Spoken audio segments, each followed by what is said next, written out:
The possibility for UAVs to be used in covert operations expands as their size decreases. The Black Hornet PRS from Teledyne FLIR exemplifies this principle. Nano drones, also known as small drones, are rapidly gaining popularity in the defense industry. The Black Hornet, developed by Teledyne FLIR, puts rapid situational awareness capabilities in the hands of a soldier. It's easily deployable by a soldier measuring 6.6 inches in length and weighing under 33 ounces. Pilots of the Black Hornet have a major tactical advantage because of these proportions. In today's video, we will look at the smallest military drone to be ever made. Let's get started. Discrete functioning is feasible thanks to an almost imperceptible visual and auditory signature. The aircraft's small size doesn't limit its capabilities. The Black Hornet, which is equipped with optical and infrared cameras, can transmit footage at a distance of up to 1.24 miles. It can last about 25 minutes, which is plenty of time to accurately examine a scenario. A strategic advantage. Consider a scenario in which a group of soldiers is tasked with clearing a structure. They don't have any firepower or reinforcements. There's a good chance you'll run into some hostiles. The opposition may have a numerical advantage over the squad. The only way to find out is to enter the room. The situation is changed by a soldier equipped with a Black Hornet PRS. Because of its low profile, the pilot may fly it in close without being seen. The soldiers are also kept out of range of hostile guns because of their remote operation. The Black Hornet flies inside the building almost silently, sending a video feed to the squad leader's iPad. The leader confirms the number and location of hostiles with his knowledge. Soldiers may now devise an offensive strategy based on real-time intelligence and strike with surprise. Having a pocket-sized reconnaissance option like the Black Hornet is critical to mission success. More crucially, the intelligence reaches the warfighter directly. Intel is fed through a succession of filters in larger, more complicated unmanned systems, all of which delay the flow of communication. The FLIR Black Hornet PRS is here to help. As the name suggests, the Personal Reconnaissance Systems, or PRS, is a small drone that focuses on enhancing the capabilities of individual soldiers. As a result, unit performance on the battlefield improves. Army soldiers will go to Afghanistan this summer with an air support device in their hands, the 1.16-ounce Black Hornet mini drone. Ground robots will also join duty next year, albeit initially for the purpose of hauling supplies rather than fighting. But field testing have convinced the Army to issue these often clumsy mechanical mules to specialists and only loan them from frontline soldiers as needed. Soldiers, on the other hand, are so enthusiastic about the mini drones that the Army is planning to buy 9,000 of them over the next 3 years, each with 2 drones, to distribute to the Army's smallest and traditionally most vulnerable formations, 9-man infantry squads.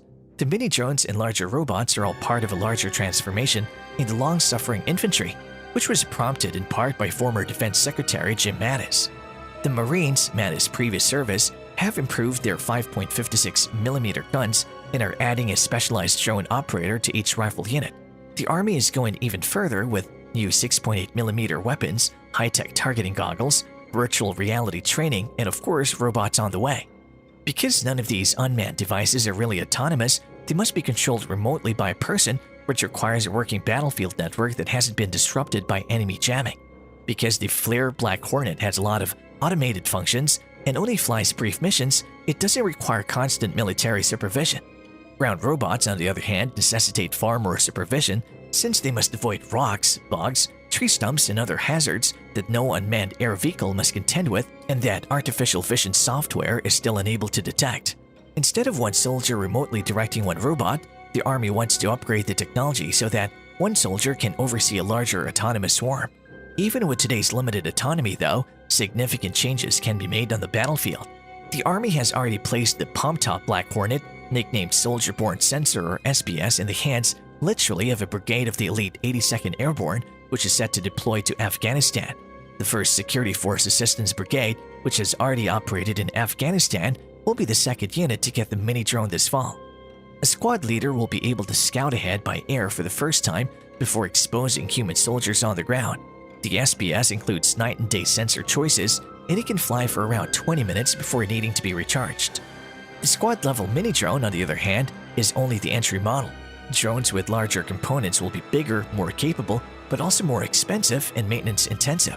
Sando and other Army officials told reporters on a conference call last week that although squads will get the Black Hornet SBS, platoons will get the somewhat bigger short-range reconnaissance SRR drone. 6 SRR contenders will be whittled down to 1 that'll begin service in April 2020 after a series of tests this month, September and January. The winner must weigh 3 pounds or fewer, be able to fly for 30 minutes, and be able to perch and stare, landing in an advantage point overlooking the target area to keep watch without depleting its flight time. Companies will continue to use the current RQ-11 Raven, which is still small enough for soldiers to pick up and toss. The Raven is also used by battalions, but the Army aims to create a new long-range reconnaissance drone for them. However, the LRR is not yet an official program.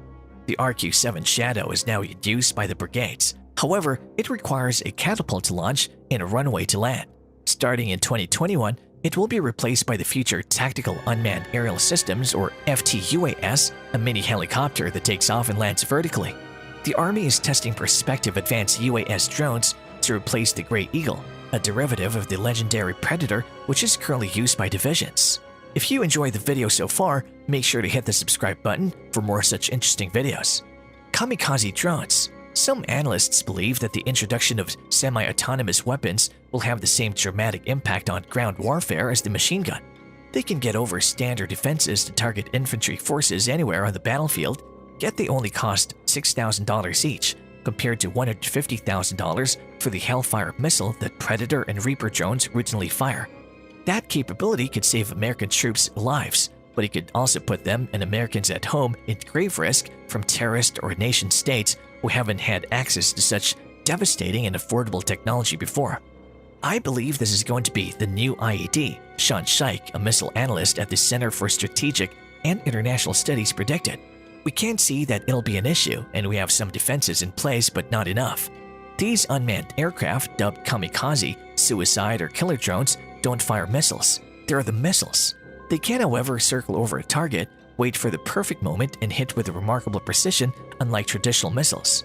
If the adversary had killer drones, the US military would not have been able to fight as well as it did in Iraq and Afghanistan. They'll most likely certainly be present against your next battlefield foe.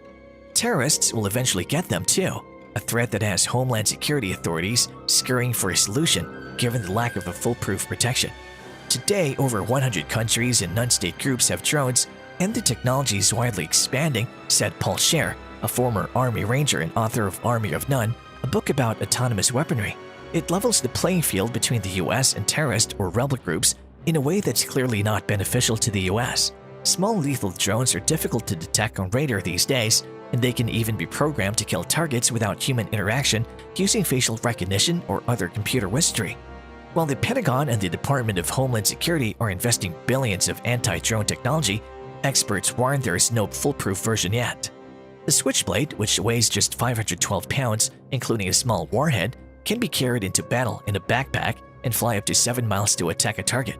The 300 is designed to kill persons, while the 600 is capable of destroying armored vehicles.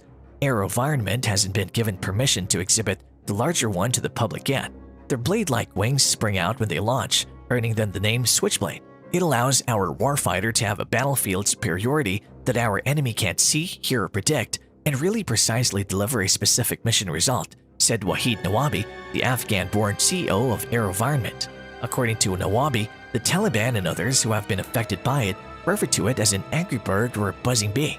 According to public procurement data, the Switchblade 300 is a fraction of the cost of a Hellfire missile, much alone the overall cost of maintaining Reaper drones in the air, which are piloted by Nevada pilots.